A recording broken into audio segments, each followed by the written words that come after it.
പുതിയ നിയമം വന്നു കഴിഞ്ഞു. BNS, ഭാരതീയ ന്യായ സംഹിത. ഇന്നലെ അത് പഠിച്ചുകൊണ്ടിരുന്നപ്പോഴാണ് ഒരു നിയമത്തെക്കുറിച്ച് ശ്രദ്ധിച്ചത്. ഇവിടെ നിന്ന് കണ്ടം ചെയ്തു വിട്ട ഒരു നിയമം അതേപടി രസകരമായിട്ട് തിരിച്ചു കൊണ്ടുവന്നിരിക്കുകയാണ് BNS.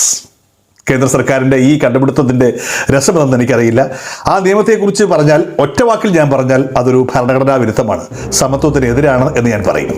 പിന്നെ അത് അല്പം സ്ത്രീവിരുദ്ധത കൂടിയുണ്ട്. നിയമത്തെക്കുറിച്ച് ഞാൻ പറയാം.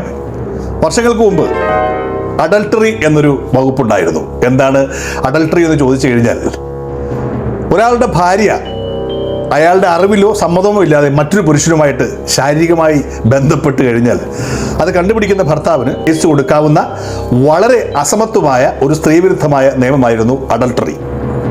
പിന്നീട് സുപ്രീം കോടതിയെ നിരോധിക്കുകയും ആ നിയമം അസാധുവാവുകയും ചെയ്തു. ഒന്ന് ആലോചിച്ച് നോക്കാം അതിൻ്റെ ലോജിക്കില്ലായ്മ. പുരുഷന് സ്ത്രീക്കെതിരെ കേസ് കൊടുക്കാം, എന്നാൽ സ്വന്തം ഭർത്താവ് വേറൊരു സ്ത്രീയുമായിട്ട് പോയി കഴിഞ്ഞാൽ സ്ത്രീക്ക് കേസ് കൊടുക്കാൻ പറ്റില്ല. വളരെ അസമത്വമുള്ള ഒരു നിയമമായിരുന്നു അത് പോയി എന്ന് വിശ്വസിച്ചിരിക്കുമ്പോൾ പോയതിനേക്കാളും ശക്തിയായിട്ട് ഭാരതീയ ന്യായ സംഹിതയിലൂടെ അത് തിരിച്ചു വന്നിരിക്കുകയാണ്. ഭാരതീയ ന്യായ സംഹിത സെക്ഷൻ 84 പറയുന്നത് അല്പം കൂടെ കടുപ്പിച്ച രീതിയിലാണ്.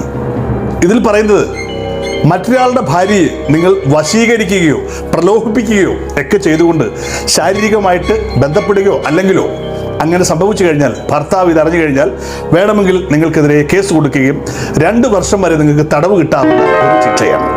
ഈ കേസിൽ ഭാര്യയെ നമ്മൾ വശീകരിച്ചാൽ മാത്രമേ പ്രശ്നമുള്ളൂ, ഭർത്താവിനെ വശീകരിച്ചാൽ കുഴപ്പമില്ലത്രേ.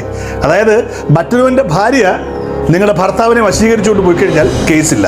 പക്ഷേ മറ്റൊരുവൻ്റെ ഭാര്യയെ ഭർത്താവ് അറിയാതെ ഒരു പുരുഷൻ വശീകരിച്ചുകൊണ്ട് പോയി കഴിഞ്ഞാൽ വൻ കേസാണ്.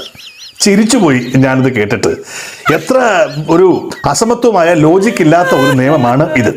കേന്ദ്ര ഗവൺമെൻറ് ഈ ഒരു നിയമം പാസ്സാക്കുന്നതിന് മുമ്പ് ചിന്തിച്ചോന്നറിയില്ല.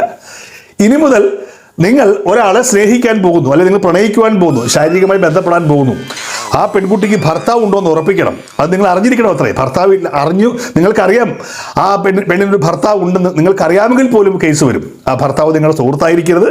ഇനിയിപ്പോൾ അറിയാമെങ്കിൽ പോലും കേസാവുകയാണ്. അവളോട് ചോദിക്കണം, നിങ്ങൾ ഭർത്താവുണ്ടോ, വിധവയാണോ, അല്ലെങ്കിൽ ഡിവോഴ്സ്ഡ് ആണോ എന്നൊക്കെ ചോദിക്കണം, സിംഗിൾ ആണോ എന്നൊക്കെ ചോദിച്ചെങ്കിൽ മാത്രമേ ഇനി നിങ്ങൾക്ക് നിങ്ങളുടെ പ്രണയത്തിനായി അവളെ പ്രലോഭിപ്പിക്കാൻ പറ്റുള്ളൂ, വശീകരിപ്പിക്കുവാൻ പറ്റുകയുള്ളൂ. എത്ര രസകരമായ നിയമമല്ലേ. ഏതായാലും നമ്മുടെ ഇന്ത്യയിലുള്ള എല്ലാ പുരുഷന്മാരും ശ്രദ്ധിക്കുക, മറ്റൊരുവൻ്റെ ഭാര്യയെ നിങ്ങൾ വശീകരിക്കുകയോ പ്രലോഭിപ്പിക്കുകയോ ചെയ്തു കഴിഞ്ഞാൽ വേണമെങ്കിൽ ഭർത്താവിന് നിങ്ങൾക്കെതിരെ കേസ് കൊടുക്കാം, 2 വർഷം സുഖമായിട്ട് ഉണ്ട തിന്നുകയും ചെയ്യാം. തിരിച്ച് മറ്റൊരുവൻ്റെ ഭാര്യയ്ക്ക് വേണമെങ്കിൽ മറ്റൊരുവളുടെ ഭർത്താവിനെ വശീകരിക്കാം, കേസേ ഇല്ല കേട്ടോ. ഉഗ്ര നിയമമല്ലേ. All the best.